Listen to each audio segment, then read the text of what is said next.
Buenas noches, insomnes de la historia. Prepárense para una dosis letal de conocimiento que los hará caer en el más profundo de los sueños, o al menos intentarlo.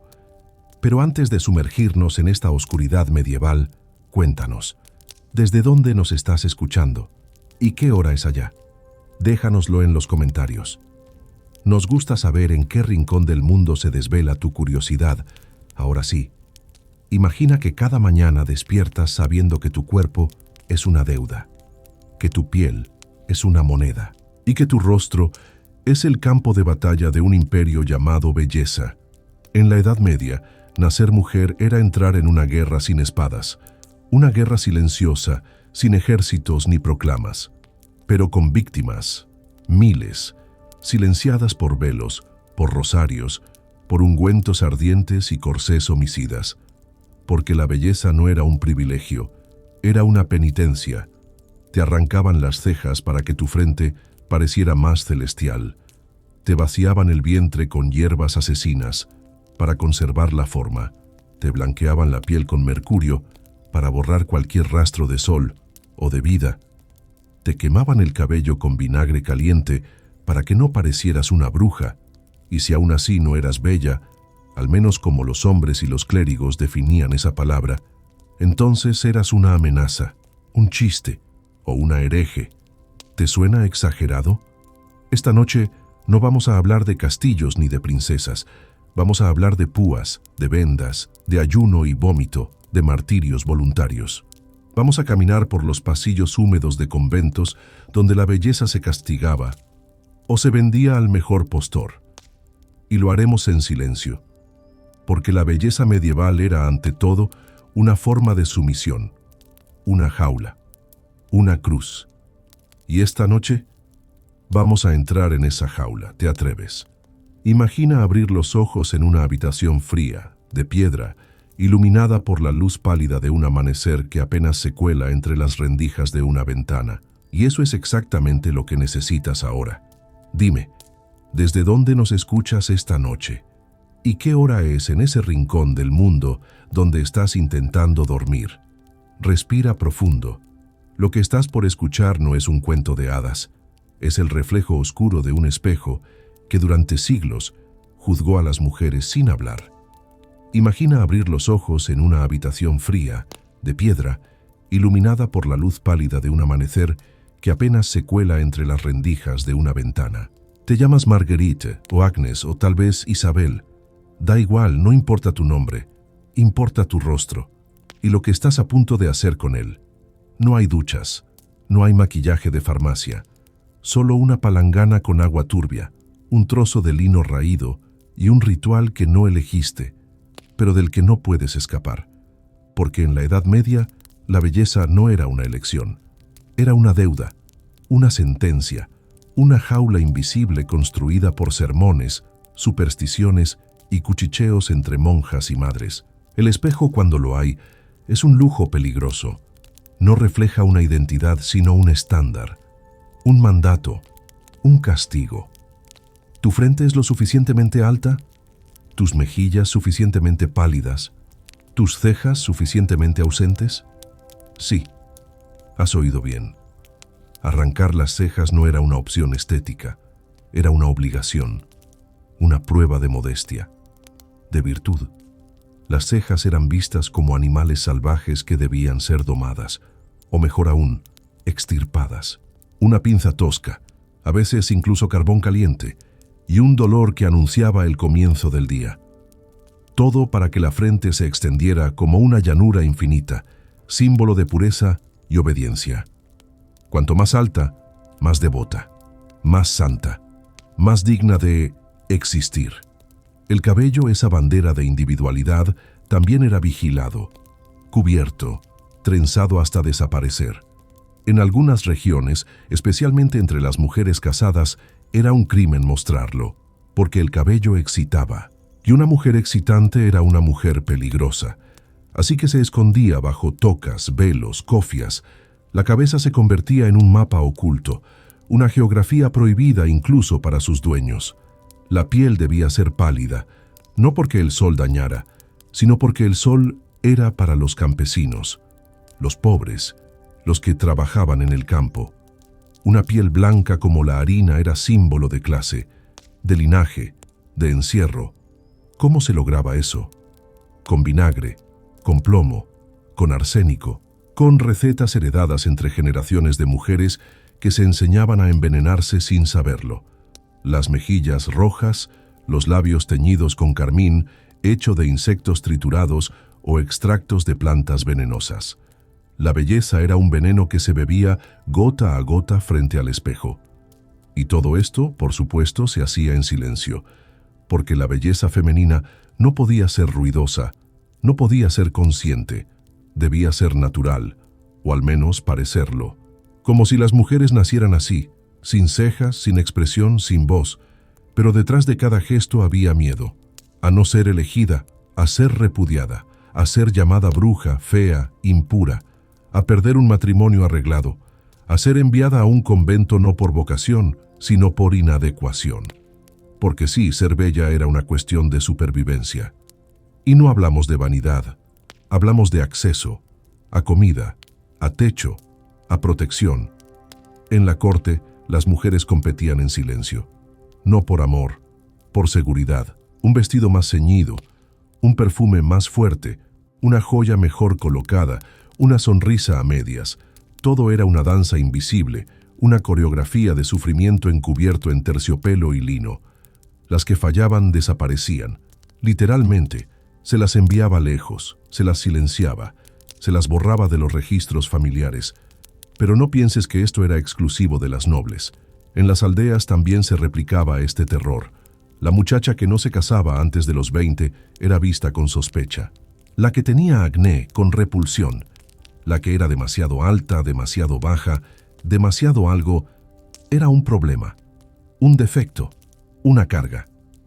Y entonces comenzaba el proceso de moldeado, de corrección, cataplasmas, ayunos, consejos de curanderas, cortes de cabello según la luna, cremas hechas con grasa de cerdo, sangre de animal, polvos misteriosos traídos de tierras lejanas, y siempre, siempre, silencio, porque nadie hablaba de esto. Como si la belleza simplemente brotara del alma, como si el sufrimiento que costaba no existiera, como si las manos que temblaban arrancando pelos, mezclando tóxicos, aplicando tintes mortales, no fueran humanas. Y si alguna se rebelaba, si alguna mujer osaba decir «no quiero» o «esto duele», era castigada, burlada, exiliada del pequeño sistema en el que vivía, porque la comunidad necesitaba que todas siguieran el juego, porque si una salía del guión, el resto debía mirarse en su reflejo y hacerse preguntas. Y eso era peligroso. A veces, las más rebeldes encontraban refugio en la religión, no por fe, sino porque el convento ofrecía algo que la sociedad no, anonimato. Allí podían esconder sus rostros, sus deseos, sus cicatrices. Podían dejar de competir, de fingir, de sangrar por belleza.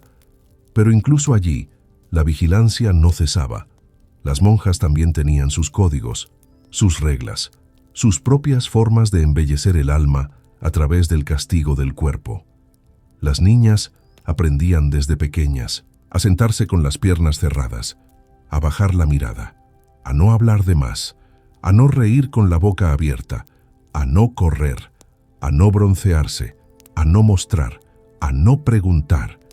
Cada no era un ladrillo más en la prisión invisible de la feminidad medieval.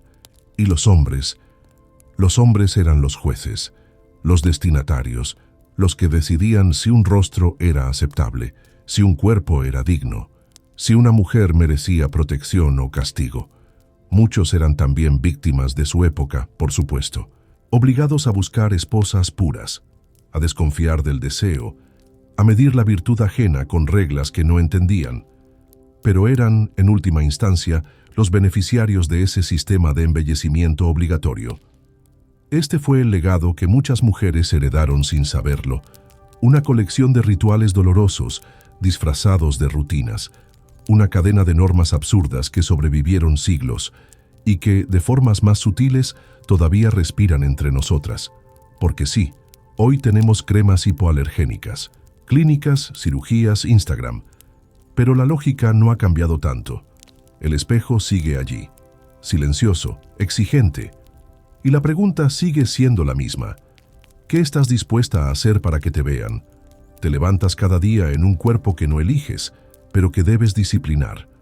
No con ejercicios o dietas, sino con obediencia, con silencio, con dolor. Porque en la Edad Media, el cuerpo femenino no era un templo, era un campo de penitencia, y la belleza, una forma refinada de castigo. Las madres eran las primeras verdugas, no por crueldad, sino por amor, porque sabían que una hija fea era una hija descartada, una boca más que nadie querría alimentar, una esposa que ningún hombre reclamaría, una carga. Así que desde pequeñas las niñas aprendían a sufrir para sobrevivir. Aprendían a sentarse con la espalda recta por horas, sin moverse, sin quejarse. Aprendían a caminar con gracia, a no levantar la voz, a sonreír con los ojos bajos. El cuerpo era corregido desde temprano. Si nacías con alguna imperfección, como una mancha en la piel, una curvatura en la columna, un lunar fuera de lugar, se intentaba ocultarlo con vendas, con hierbas, con rezos. Si tenías caderas anchas, se cubrían con telas pesadas. Si eras muy delgada, se te obligaba a comer para parecer más fértil. Pero nunca era suficiente. Siempre había algo que ajustar, que mejorar, que castigar. El ayuno era una de las prácticas más comunes. No como penitencia religiosa, aunque muchas veces se disfrazaba así, sino como estrategia estética. Comer poco mantenía la piel pálida, los ojos hundidos, el vientre plano. Las jóvenes de familias nobles eran elogiadas por su delicadeza, que en realidad era debilidad, anemia, desmayo frecuente.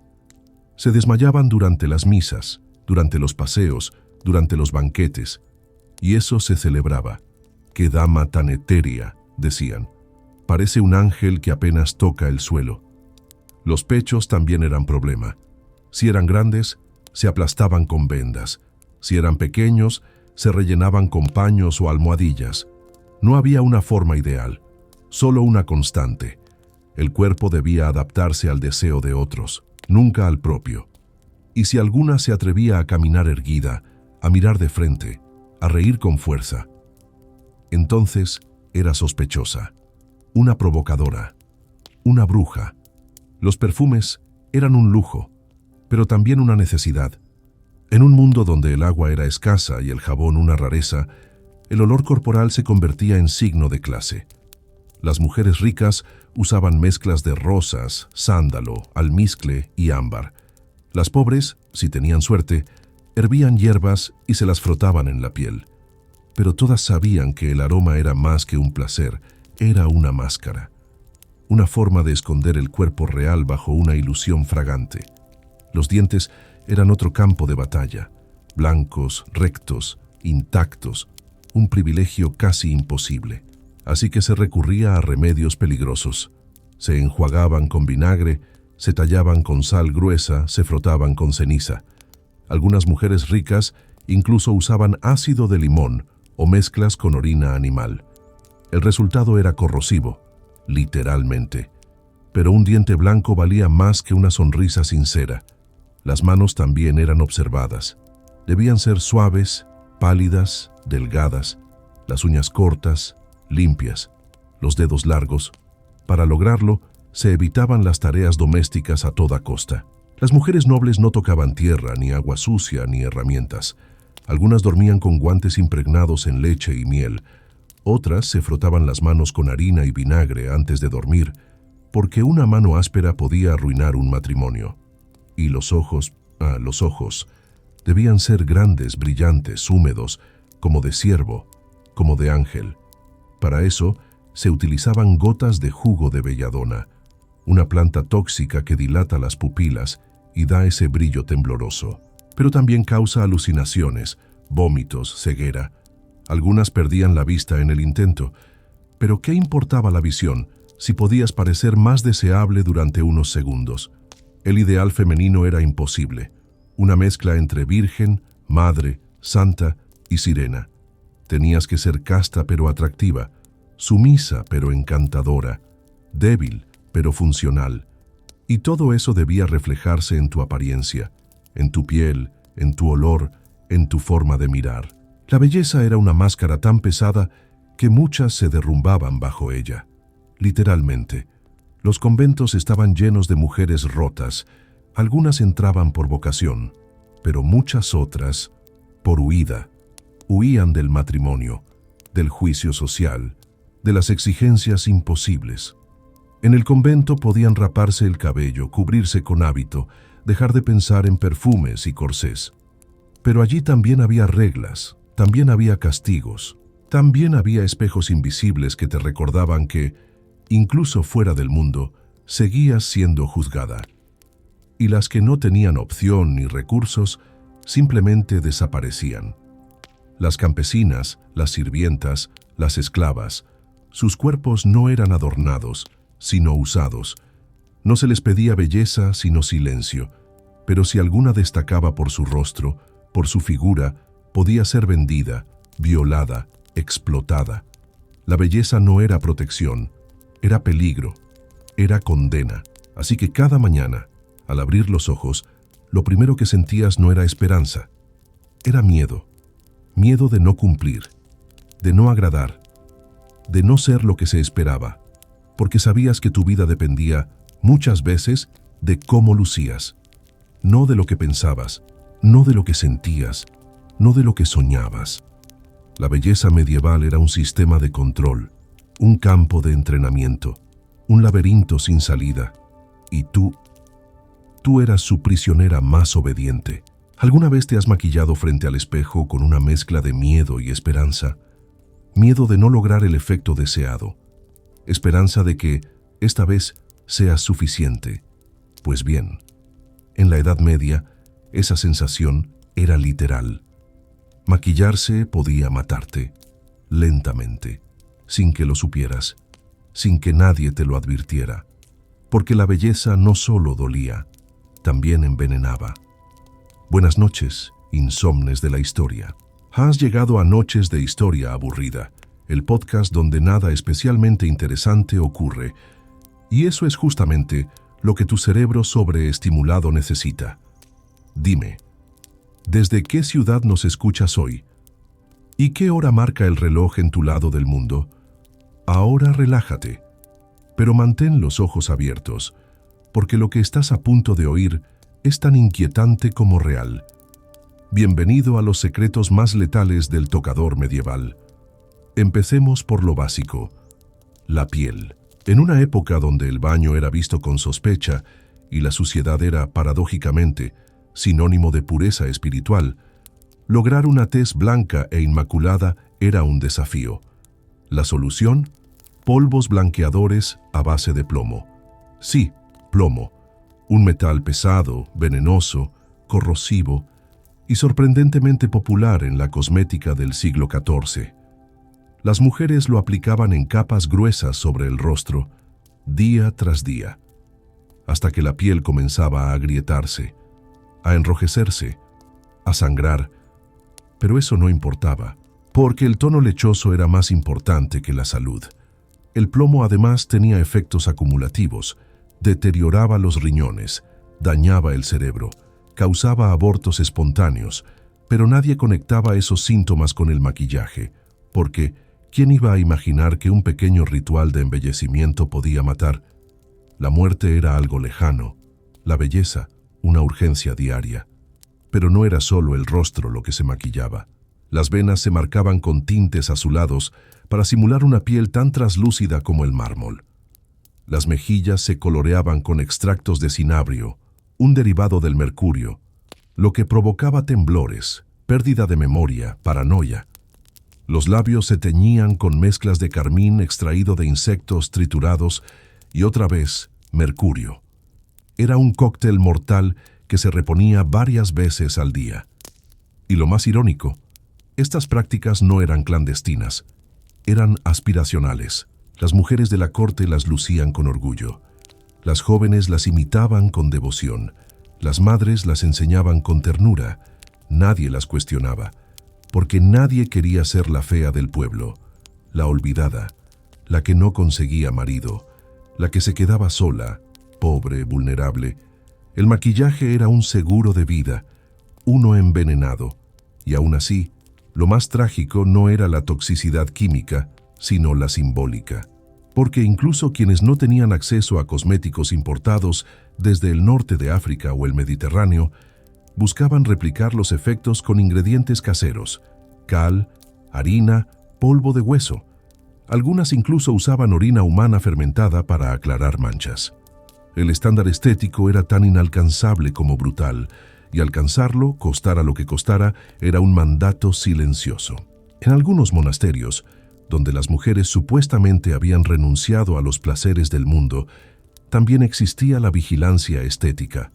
Las monjas jóvenes eran advertidas de no verse demasiado atractivas para evitar distraer a los frailes. Algunas se afeitaban el cabello por completo.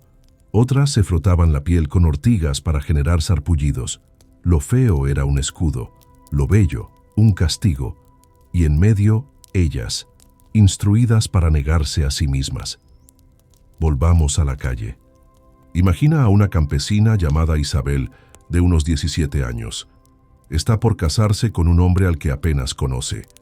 Él tiene 35. Ella ha sido instruida para gustarle. Su madre le da una pasta hecha con hollín, grasa de cerdo y pétalos secos. Le indica cómo aplicarla bajo los ojos para parecer más dulce. El resultado es una irritación que la hace llorar durante toda la ceremonia, pero todos piensan que llora de emoción o de gratitud. Nadie imagina que se está envenenando frente a todos, y esto nos lleva al silencio, porque ninguna de estas mujeres hablaba de lo que hacían con sus cuerpos. Era secreto, tabú, doloroso. Las recetas pasaban de generación en generación con el tono apagado de quien transmite una maldición sin escape. Así lo hacía mi abuela, así lo hacía mi madre, así lo harás tú. Algunas, más atrevidas, intentaban innovar, mezclaban ingredientes, probaban combinaciones nuevas. El resultado podía ser desastroso: erupciones, quemaduras, ceguera, pero nadie detenía el experimento, porque en una época donde no había selfies, ni cámaras, ni redes sociales, el rostro era el único currículum, el único pasaporte, el único valor de mercado.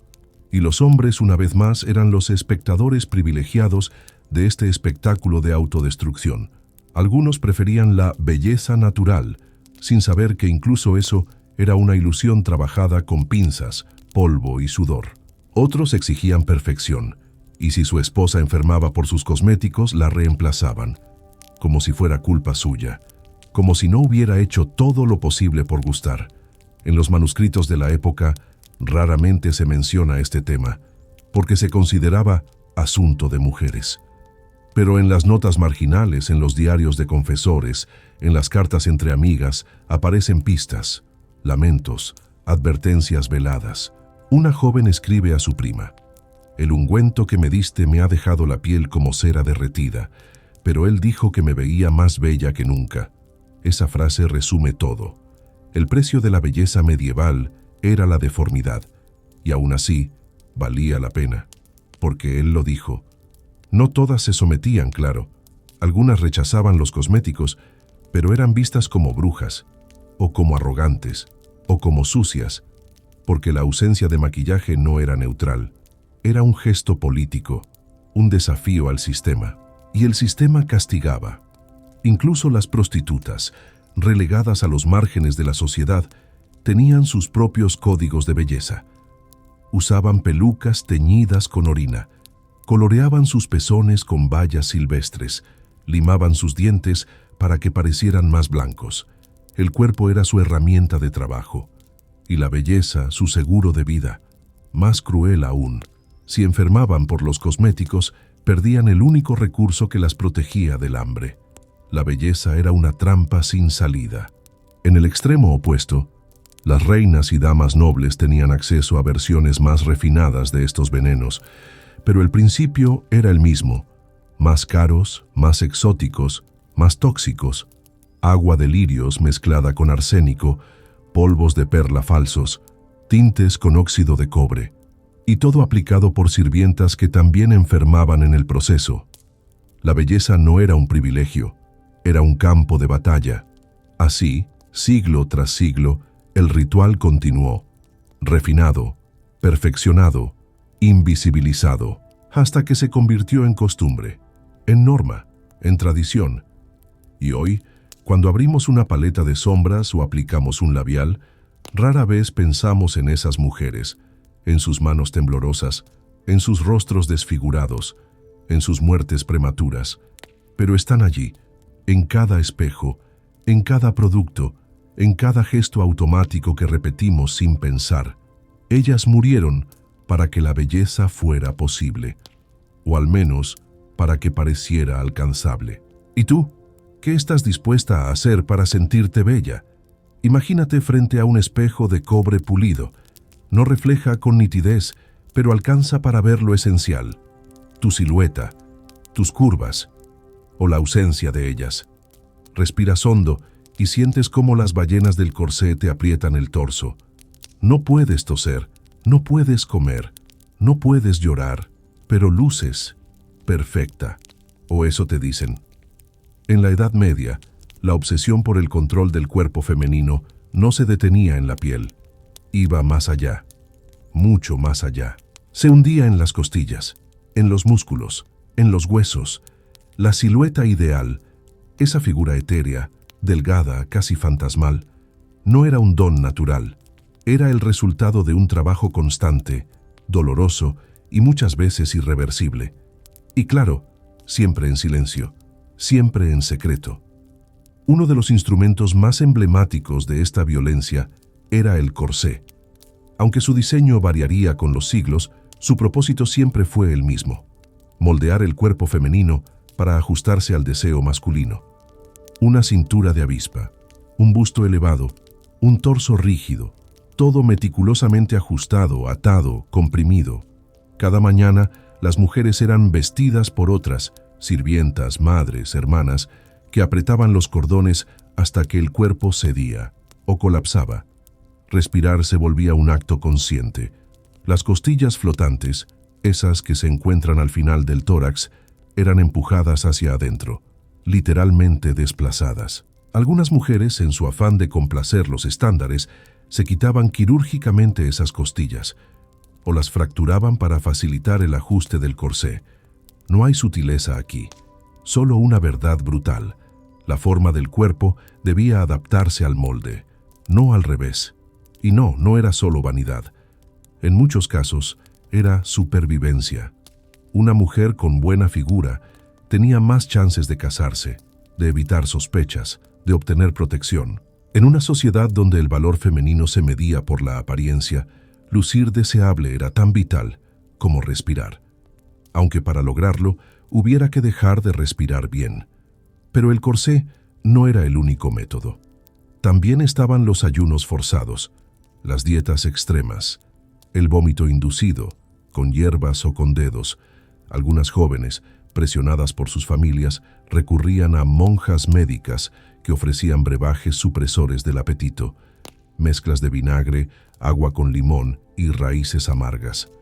Te quitaban el hambre, te quitaban la energía, a veces te quitaban la vida.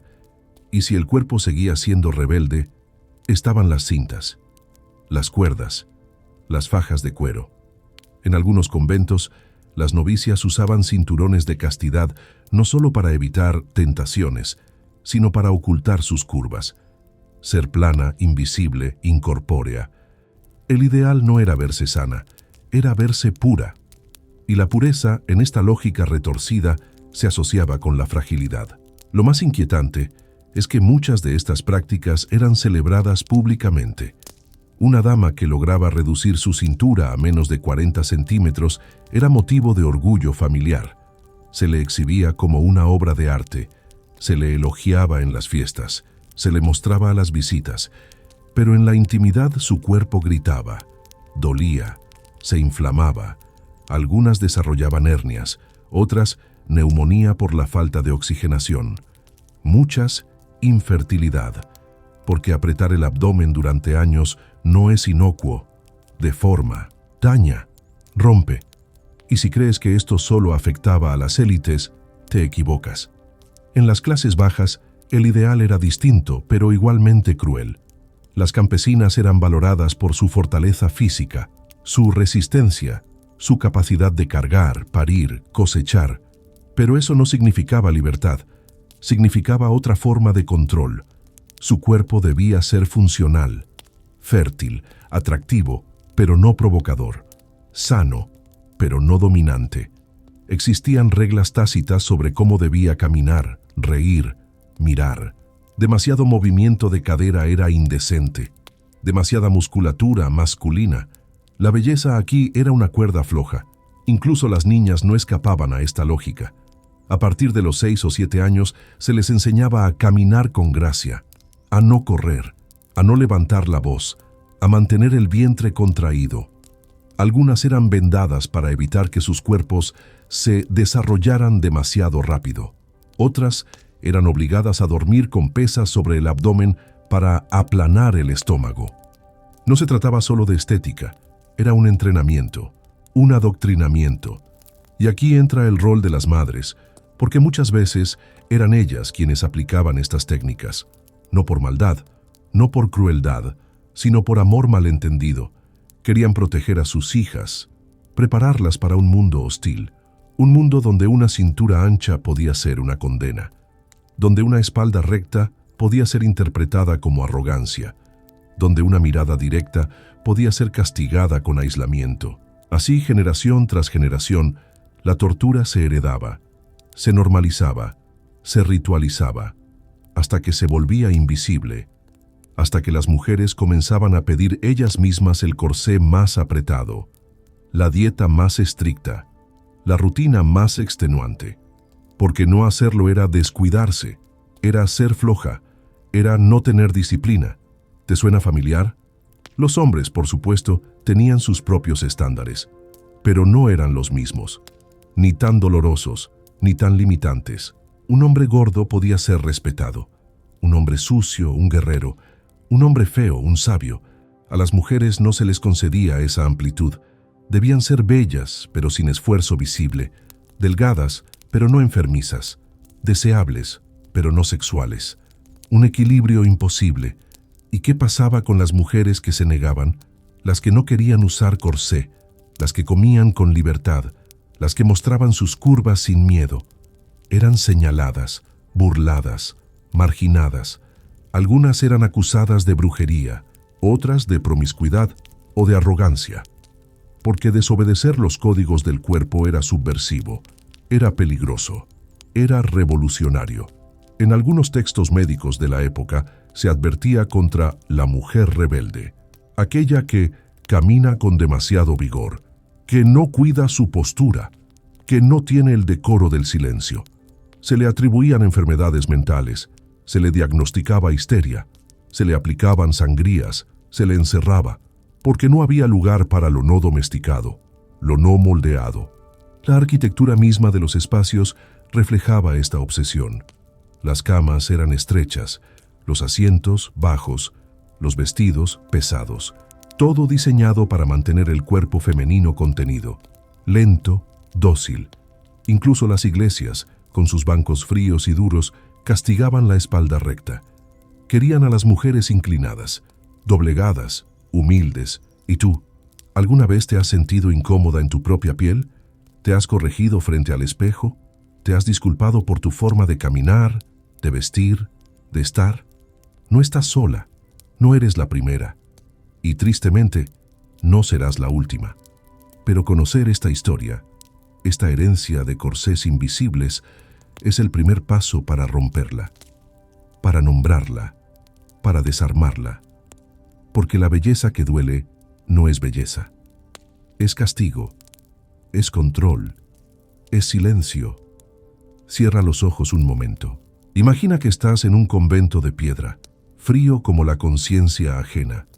Las ventanas son estrechas, la luz entra a cuentagotas, como si hasta el sol supiera que aquí no se viene a brillar, sino a purificarse. Y tú estás de rodillas, rezando. Pero no por fe, no por devoción, sino para encajar, para borrar el deseo, para ganarte el título más peligroso que una mujer podía ostentar en la Edad Media: la pureza. La belleza medieval no era solo un asunto de carnes, piel o formas. Era también una arquitectura del alma, una estrategia del espíritu. La mujer ideal, según los moralistas, no solo debía verse bien, debía oler a incienso, hablar con palabras suaves, pensar en Dios, soñar sin pecado, ser deseable sin desear. La pureza no era una virtud, era una condena con buena prensa. Desde pequeñas, las niñas eran instruidas en el arte de la modestia. El espejo era un enemigo, la vanidad, un pecado, reír demasiado alto, un escándalo, bailar sola, una herejía. Todo lo que recordara que ese cuerpo podía ser más que un recipiente para bebés era motivo de sospecha. Las madres les repetían como mantras disfrazados de consejos: baja la mirada, cubre tu cabello, no hables si no te preguntan. Y las niñas obedecían, porque sabían que la alternativa era el infierno. Literalmente, en las iglesias los sermones eran explícitos. Se advertía a las mujeres que su belleza era peligrosa, que era capaz de provocar guerras, como Helena, o destruir imperios, como Cleopatra. Por lo tanto, debían ocultarla, domarla, enterrarla bajo capas de lino, penitencia y silencio. La belleza femenina era un arma que solo podía ser desactivada por el sacrificio, y el sacrificio más aceptado era la castidad. Pero, ¿qué pasaba con las que decidían no casarse? Las que querían aprender, pensar, hablar. Se les ofrecía una alternativa: el convento. Un refugio, decían algunos. Una prisión, susurraban otros. Allí las jóvenes eran recibidas como novias de Cristo. Pero el matrimonio era simbólico, claro, aunque los votos, los anillos y las bodas con velas eran reales.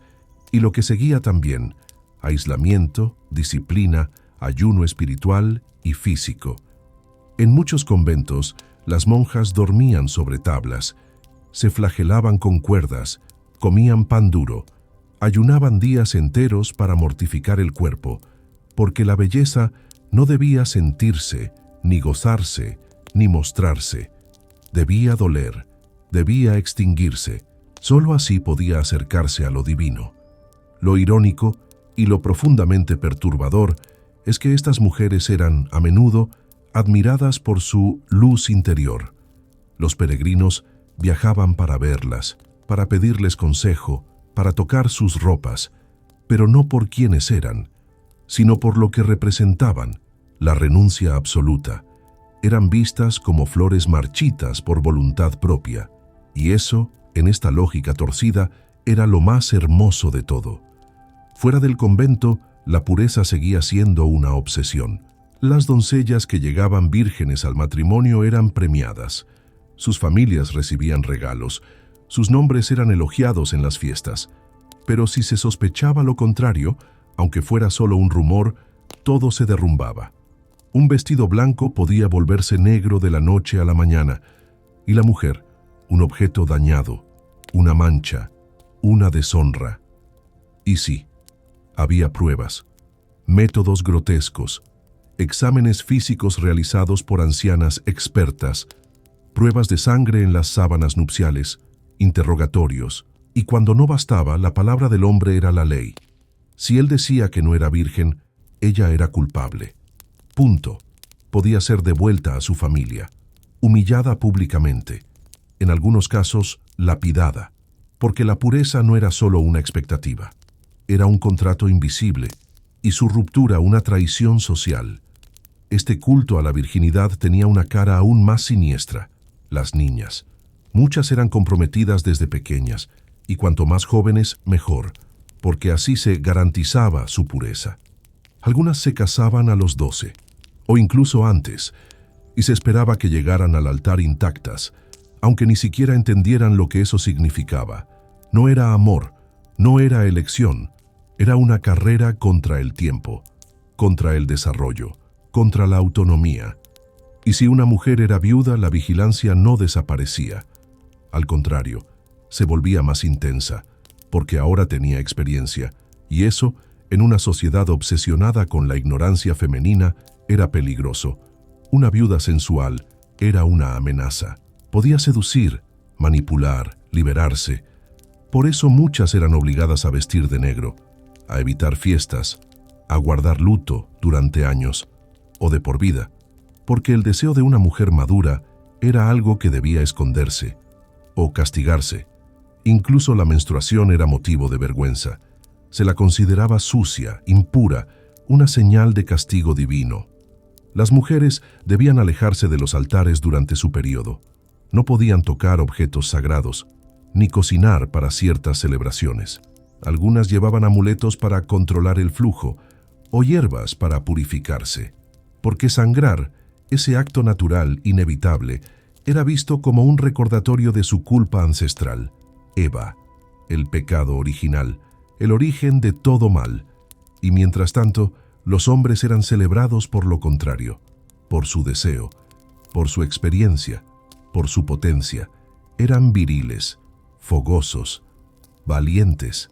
A ninguno se le pedía castidad, a ninguno se le exigía pureza. Sus cuerpos eran templos de conquista, los de las mujeres prisiones de contención. Esta dualidad infectaba todo: el arte, la música, la poesía. Las mujeres eran musas, ángeles, madonas, pero solo si estaban calladas, tristes, melancólicas. Una mujer feliz, libre, exuberante, era indecente, una amenaza para el orden, una anomalía que debía corregirse. Y entonces, ¿qué hacía una mujer que sentía deseo, que quería explorar su cuerpo, que soñaba con otra vida, con otro mundo?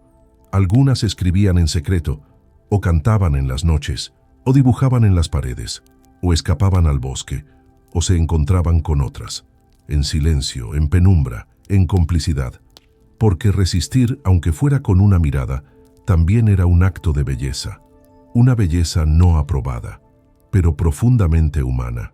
Así que la próxima vez que pienses en la Edad Media, no imagines solo castillos, caballeros y doncellas. Imagina también las costillas apretadas, los suspiros contenidos, las miradas bajadas, los rezos forzados, la pureza como moneda de cambio, y el cuerpo femenino, siempre al borde del sacrificio.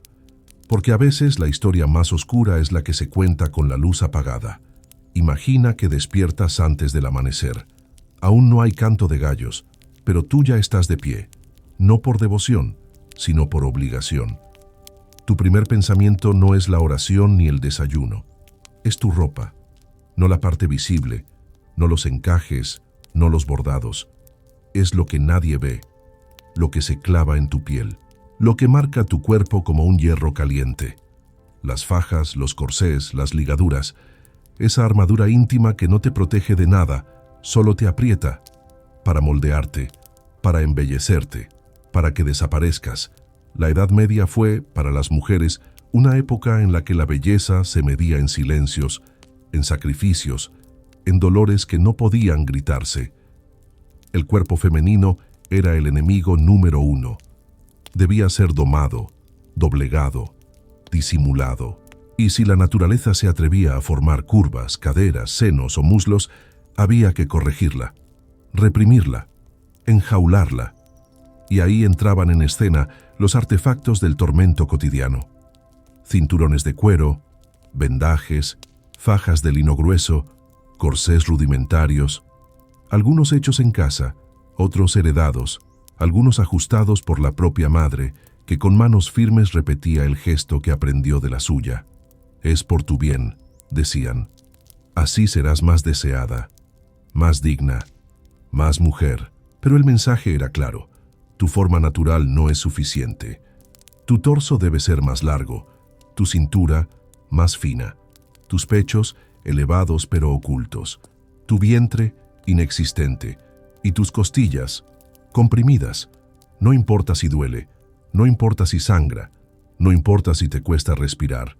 Lo importante es que parezca que no hay esfuerzo, que camines derecha, que no te quejes, que sonrías mientras tu cuerpo gime en silencio. Los corsés medievales no eran como los del siglo XVIII, con sus ballenas de metal y cintas de seda. Eran más crudos, más rústicos, pero igual de crueles. A menudo, hechos de lino endurecido, atados con cuerdas que pasaban por ojales reforzados. El objetivo era comprimir el torso, realzar el busto, ocultar el abdomen, una silueta ideal. Para los ojos ajenos, las jóvenes comenzaban a usarlos desde temprana edad, a los 8, 9 años, porque la belleza, como la obediencia, debía entrenarse desde la infancia, y si una niña lloraba al ajustárselo, se le decía que era una fase, que luego se acostumbraría, que el dolor era parte del proceso, y así aprendía, desde pequeña, a desconectarse de su propio cuerpo, a ignorar las señales, a normalizar la incomodidad.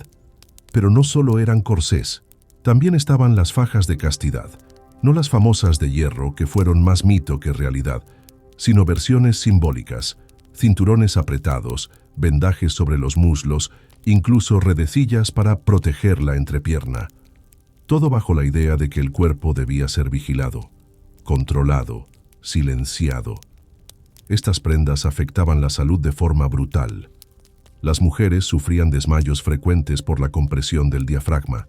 Tenían dificultades para respirar, dolores de espalda crónicos, problemas digestivos. Algunas desarrollaban deformidades óseas o infecciones cutáneas, pero nada de eso importaba, porque lo que dolía no se decía, y lo que no se decía no existía. Incluso los movimientos eran afectados. Una mujer con corsé no podía correr, ni agacharse fácilmente, ni levantar los brazos. Su andar se volvía rígido, contenido, artificial. Pero esa era la idea, limitar su acción, hacerla más decorativa, menos activa, más femenina. Y el problema no terminaba con la ropa, continuaba con la postura. Las mujeres debían caminar con los pies juntos, con la mirada baja, con pasos pequeños, nada de zancadas, nada de risas fuertes, nada de movimientos amplios. Incluso el sentarse era una coreografía. Espalda recta, rodillas juntas, manos sobre el regazo, porque todo en ellas debía ser discreto, controlado, contenido. En algunas regiones se usaban tablillas para corregir la espalda, como si fueran adolescentes en clases de ballet eterno.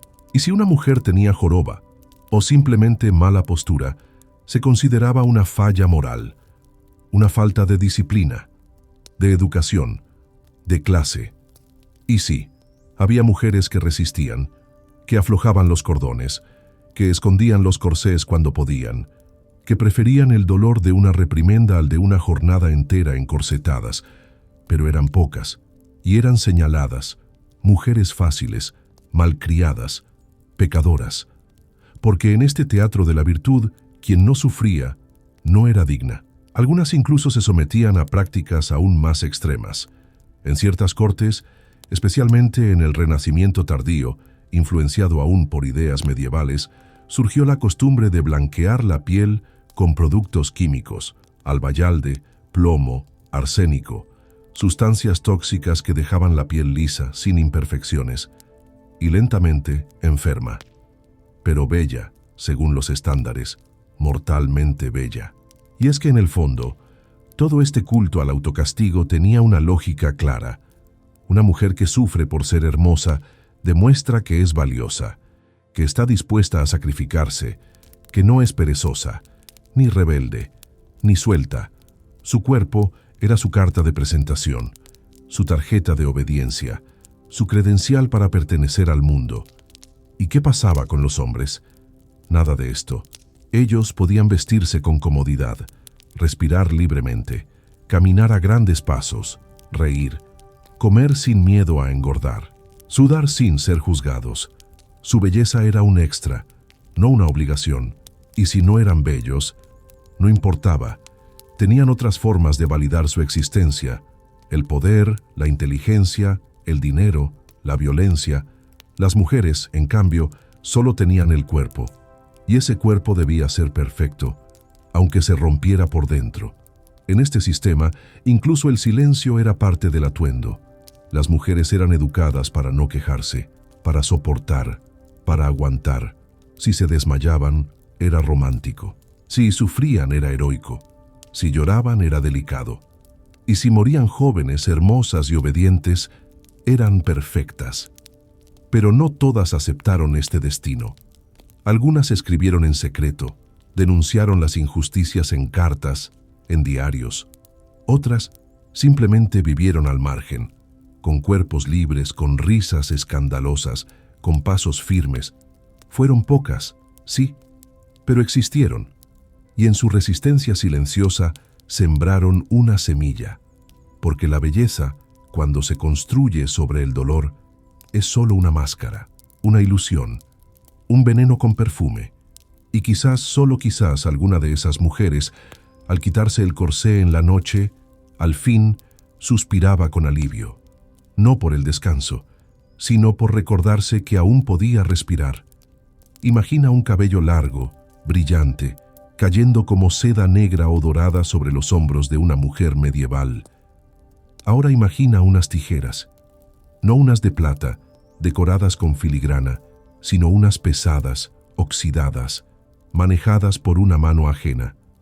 Porque no será ella quien decida cortarlo, no en este mundo, no en esta época. El cabello, ese símbolo ancestral de sensualidad, poder y libertad, no le pertenece del todo. Es una propiedad vigilada, un pecado ambulante, una provocación que debe ser contenida. En la Edad Media, el pelo de una mujer era mucho más que estética.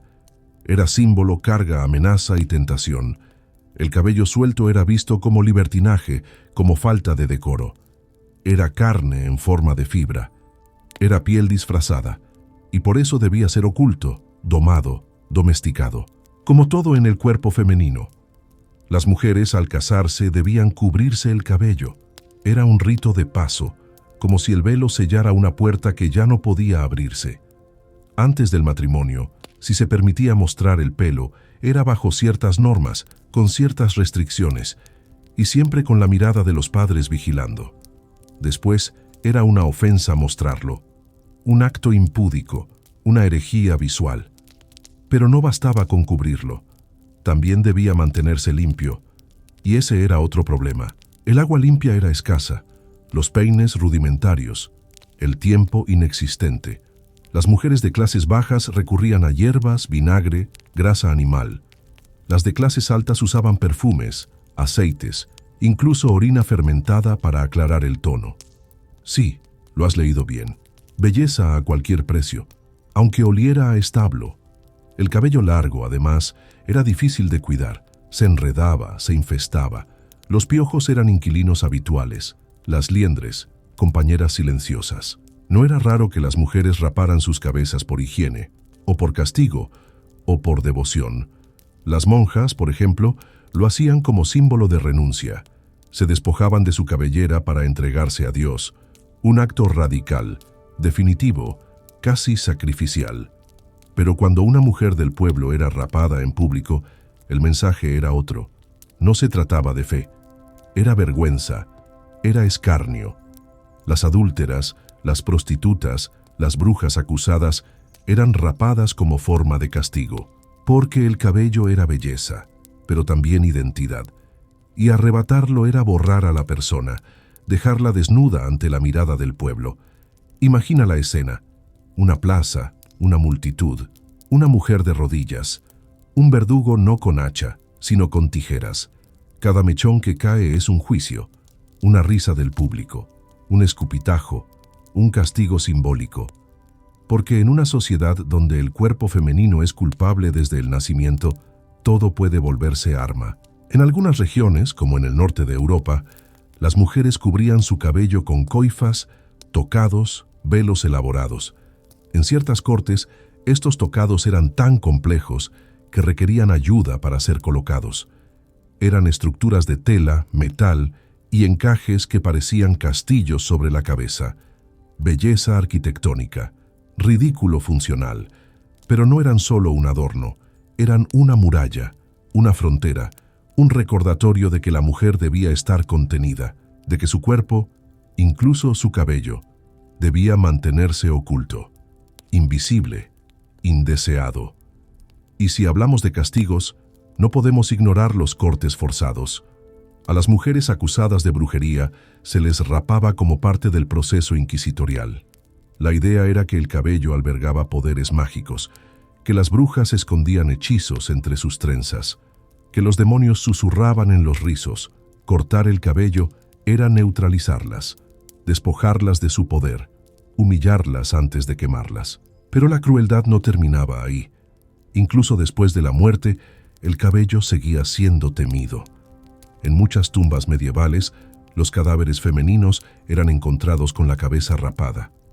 No como castigo, sino por prevención, para evitar que regresaran como espectros seductores, como súcubos, como vengadoras.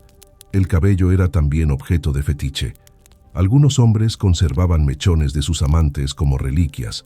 Los poetas los comparaban con hilos de oro, con ríos oscuros, con serpientes.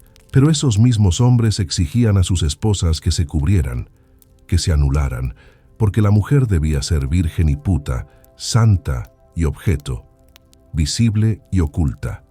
Una contradicción andante. Y si el cabello no cumplía con los cánones estéticos, la mujer era ridiculizada. Si era muy rizado, se alisaba. Si era muy liso, se rizaba. Si era claro, se oscurecía. Si era oscuro, se aclaraba. Todo con métodos artesanales, dolorosos, tóxicos, aceites calientes, hierbas abrasivas, tinturas improvisadas. Algunas mujeres se depilaban la línea del nacimiento del cabello para crear una frente más amplia, considerada elegante en ciertos periodos. ¿Cómo lo hacían? Con cal viva, con cuchillas, con pinzas de metal, todo por una franja de piel lisa, todo por un ideal que nadie cuestionaba. Porque cuestionar era peligroso. Y el peligro, en la Edad Media, era sentencia, pero no todo era represión. También existía la rebeldía. Algunas mujeres, en secreto, trenzaban su cabello con hilos de colores, o escondían pequeños amuletos entre los mechones. Amuletos contra el mal de ojo, contra la violencia, contra el olvido. Era su forma de resistir, de decir, aún soy yo, debajo de todo esto. Y otras, más atrevidas, lo soltaban en la intimidad. Lo dejaban caer en la noche, frente al espejo, frente al fuego. Y en ese gesto había algo sagrado, algo de ritual, algo de redención. Porque aunque el mundo quisiera arrancarles todo, el cabello seguía creciendo, como un acto de insubordinación biológica, como una promesa silenciosa. El pelo entonces no era solo adorno, era territorio, era lenguaje, era frontera, era memoria, y en cada hebra había una historia no contada, un grito ahogado, una caricia reprimida. Y tú, que escuchas esto con tu cabeza libre, con tu melena al viento, con tus rizos, con tus trenzas, con tu calvicie, recuerda, hubo un tiempo en que mostrar el cabello era peligroso, en que amarlo era pecado, en que lucirlo era rebeldía. Y si hoy lo llevas como quieres, es porque muchas antes que tú lo escondieron con rabia, y otras lo mostraron con coraje. La noche cae sobre la Edad Media como un manto pesado sobre hombros frágiles. No es descanso, es una continuación del rito interminable de belleza que comienza al alba. Las mujeres ingresan en un ritual nocturno que es la continuación, no el fin del martirio diario. Desvestirse tras un día de perfección obligada se convierte en acto íntimo, casi ritual, donde el silencio duele más que el dolor físico acumulado. Estás ahí, en una cámara fría de piedra o en una humilde estancia cayéndose a pedazos.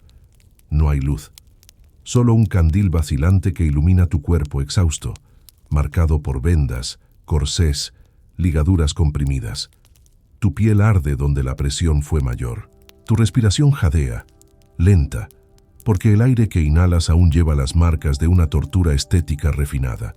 Pero en la oscuridad, el acto de desvestirse, quitando prendas que aprietan, telas que moldean, bandas que borran tu cuerpo, se vuelve transformación. La camisa deslizándose, los cordones aflojándose suavemente, el corsé cediendo. Cada liberación de tela es un suspiro de libertad, pero no logras soltar el cuerpo que llevas dentro. Ese permanece tenso, acostumbrado al encierro. La belleza no descansa. Por la noche se transforma en culpa. en la necesidad de seguir aparentando pulcritud para el amanecer. Las manos tiemblan mientras pasas las palmas sobre la piel, buscando imperfecciones, pequeños moretones, marcas rojas, ampollas. La noche se convierte en un muestrario de cuerpos que sufrieron para gustar. Y si eres monja o esposa de cierta clase, la vigilancia no termina. Una sirvienta puede asomar la cabeza y preguntar si todavía no te duermes. Una madre solía pasar a recordarte que el silencio es señal de obediencia. Para dormir no muestres demasiado, te decían, así que tus sueños se habitan de capas, la que eres durante el día y la que te cansa por la noche. En ese intercambio silencioso, aprendes a recoger la dignidad con los dedos, a recuperar tu voz en susurros que nadie escucha. Te recitas mentiras piadosas para soportar el dolor. Piensas que mañana será más fácil, pero sabes que no será así, porque la belleza medieval no te libera, te encadena nuevamente desde el alba. Algunas mujeres adoptan mantras, plegarias para soportar la opresión estética. El alba traerá alivio y otra tortura. O rezan en secreto, que mi cuerpo encuentre reposo en otro siglo, porque solo el silencio puede expresar el grito del alma atrapada en una forma ajena.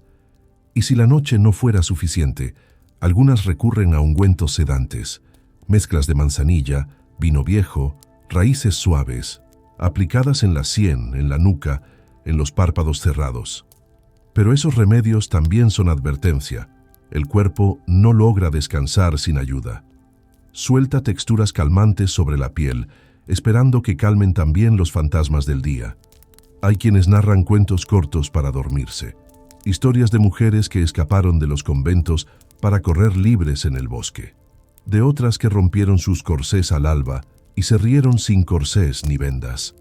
Son fantasías peligrosas, prohibidas, pero son refugios, puntos de fuga en la memoria fatigada. Y si el insomnio persiste, algunas escriben en tablas de cera o pergaminos escondidos bajo el colchón. Palabras como «Quiero respirar sin peso», «Hoy amanecerá sin corsé», «Mi cintura ya no es una cifra». Escribir es un acto de resistencia, un grito en tinta que solo tú leerás. Pero trazar esas letras te libera un poco, como un hechizo mínimo de existencia. Cuando finalmente el sueño llega, sí llega, es pesado, con pesadillas de espejos rotos, de cuerdas, de pesas invisibles, y te despiertan con un dolor punzante, casi idéntico al del primer día. Las vendas vuelven. El ritual se repite, porque la belleza, esa construcción social medieval, no acepta pausas, y si alguna voz piensa que exagero, que todo esto aplica a princesas o monjas, no es así. Las campesinas también amanecían cubiertas de vendas, aunque fueran de lino rústico, verdes con manchas de savia de árboles usadas para paliar el olor corporal. Y las mujeres del pueblo entendían desde jóvenes que su cuerpo era ciudadela vulnerable. Debían contenerse, amoldarse, desaparecer en el entorno, incluso para aspirar a casarse. La belleza medieval era colectiva. Las mujeres sufrían juntas, pero en completo silencio. No compartían experiencias, porque el dolor confesado era perdón, y eso a alguien le daba ventaja. Así que cada una se cuidaba a escondidas, se consolaba con remedios caseros, se tapaba heridas en la noche. El ritual era solitario, individual, pero también universal. Y quizás la pregunta que surge es esta: ¿quién puede sostener un rito tan complejo sin perderse, sin enfermar, sin enloquecer? Algunas lo hicieron durante años o décadas y finalmente murieron en silencio, con el cuerpo mojado por lágrimas invisibles. Te cuesta imaginarlo desde tu cama moderna, con tus cremas, tus duchas de agua caliente, tus cojines suaves, pero ellas también lo imaginaron una vez, antes de ser transformadas en belleza maniatada, antes de que su cuerpo y su libertad se transparentaran en una simetría monacal. Imagina un espejo de cobre antiguo, ennegrecido por el tiempo y casi opaco. Te mira con indiferencia, pero refleja tu rostro como si fuera un juicio. Esa grieta que ves en la esquina no proviene del Imperio Romano ni de batallas épicas. Es de tu belleza, de las marcas que dejaste al intentar ser perfecta. No es metáfora, son heridas reales, aquellas que nadie nota, porque la belleza las cubre, pero ellas siguen ahí. En la Edad Media, la belleza era una guerra no declarada, contra el cuerpo, contra el deseo, contra la verdad de existir. Y cada mujer llevaba una armadura, maquillaje mortal, corsés de mortificación, velo como infierno. Pero esas armas cobraban un precio que nadie quería reconocer, porque admitir que la belleza duele era cuestionar el mandato femenino. Y eso sí era herejía. Las heridas que narramos hoy no son cicatrices visibles, son contusiones del alma que quedaron sin nombre. La ansiedad por perder el favor, la culpa por desear, la culpa por resistir, el miedo de ser descubierta, el hastío del cuerpo que ya no aguanta. Cuando una mujer medieval se desertaba frente al espejo, no rompía vidrio, rompía el pacto de silencio que la mantenía viva. Recuerdo el caso de Eleanora, una dama del norte de Francia. Sirvió a su marido fielmente, bailó en las cortes, fue alabada por su piel clara. Pero tras el tercer parto, su cuerpo se resistió. El corsé le dejó costillas expuestas. El veneno del maquillaje le robó la memoria. Y lo peor, nadie la consoló. No debes parecer desarreglada, le decían, pero incluso en ese estado no se la consideraba humana, solo imponente, un símbolo sin descanso. Y eso nos lleva a otra herida, la de la identidad desdibujada. ¿Cuántas mujeres se miraban al espejo y se preguntaban, ¿quién soy si apenas veo la máscara que me impusieron? Se removían del corsé lentamente, como si fuera un ritual funerario. Desnudar ese cuerpo era vaciarse, y a veces no quedaba nada. En los monasterios, algunas monjas hablaban de estas heridas como pecados del espejo. Las confesaban en voz baja, sin palabras, como si las cicatrices de belleza fueran más vergonzosas que el pecado, porque el espejo sabía tu debilidad, tu miedo, tu deseo de desaparecer para agradar, y te lo devolvía cada mañana, todas las mañanas. En los pueblos, las mujeres que rompían el código de belleza se volvían las locas del olivar o la bruja del molino. Realmente no locas, solo mujeres que se atrevieron a sentirse, a expresarse. Y la comunidad las castigaba con risas, con burlas, con escarnio público. En ese momento aprendían el silencio definitivo. El interior se reemplazaba por una cara impasible. Incluso cuando se transpiraba dolor, la manta debía cubrirlo todo. Las mujeres sabían que la belleza humana era efímera y mortal, pero aún así pedían más, a un espejo roto, a un pincel envenenado, a un corsé que desgastaba vísceras, porque ignorar ese mandato era sentir culpa, y la culpa amorfa duele más que cualquier corsé.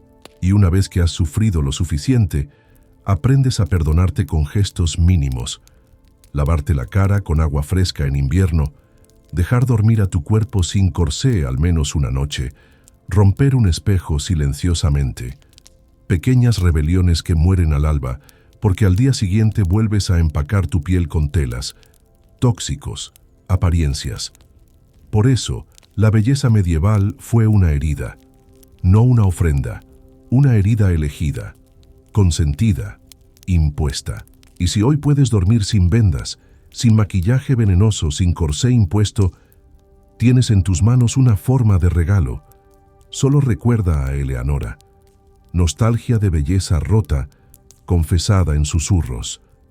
Esa es la historia de las heridas invisibles. Y, si estás despierta, todavía puedes escuchar el eco del vidrio quebrado del espejo medieval. Respóndeme, si no te incomoda, ¿qué harás ahora que puedes soltar esa máscara? Esta noche el aire se vuelve más denso, pesado con los susurros de lo no dicho, de lo olvidado. Sabes que la belleza medieval no era objeto, sino sombra. Y ahora vamos a observar qué ocurre cuando esa sombra se apaga, porque incluso el final tiene una forma de retumbar con fuerza. Imagínate un lecho frío, en una habitación sin familia, sin perfume ni música, solo la penumbra. A tu alrededor están las vendas usadas, los corsés marchitos, los restos de ungüentos. Estás desnuda de forma literal, y lo sabes. Pero lo más desnudo es tu silencio caído, esa voz que agoniza en el eco incoloro del final. Las mujeres que se sometían a los tormentos para preservar la belleza quedaban agotadas, sí, pero muchas de ellas sobrevivían. El enemigo estaba contenible, aunque nunca eran las mismas. Sus cuerpos eran mapas doloridos, sus miradas vacías, atentas, sus manos, habitadas por el recuerdo de otras manos que las apretaron, sostuvieron o modelaron. Pero cuando fallecían, el rito era distinto. La comunidad cerraba puertas, se decía «murió con decoro», y a veces apenas una oración. Luego, el entierro con una falda vieja, o sin ella. Una muerte sin máscaras, sin ceremonias, sin belleza, como si el cuerpo que tanto sufrió ya no merecía el panal del honor. Hubo excepciones, claro, mujeres que rompían ajuares familiares para pagar médicos, refugios, vidas, pero fueron pocas. La mayoría terminó en fosas comunes, anónimas. Su piel ya no brillaba, su cintura ya no era tema de elogios, eran el escombro del canon, y sus historias también quedaron en ruinas. A lo largo de siglos, puñados de mujeres comenzaron a cuestionar el mandato del cuerpo maniatado por la belleza. Algunas pintaron autopreservaciones en humildes lienzos, rostros sin maquillaje, torsos sin corsé, espaldas libres. Otras relataron en diarios expulsados del canon fragmentos de existencias no bendecidas por los elogios. «No tuve reflejo», escribió una, «pero tuve voz». Y esas voces resuenan en nuestro presente. No como fantasmas, sino como advertencias, como dos espejos frente a frente, uno que te admiró y otro que te preguntó quién eres sin máscara. Ahora, si estás ahí, frente a una pantalla o una pantalla de tablets y almohada, deja que esta conclusión sea tu libertad susurrada. Gracias por mantener tus ojos abiertos hasta aquí. Esta historia quema como vela encajada en corsé, pero también libera como primavera sin corsé. Si llegaste hasta el final, escribe en los comentarios «Espejo libre». Inscríbete en Noches de Historia Aburrida, donde los relatos que callaron los cánones finalmente pueden susurrarte en la noche. Y recuerda, una calentura de espejo no define tu valor. Apaga la luz ahora si quieres, y si necesitas llorar, hazlo. Pero que tu llanto sea abrazo, no silencio, porque tú mereces existir sin medidas de cintura, sin códigos, sin compresión, y el pasado ya no puede silenciarte. Nos vemos en el próximo susurro.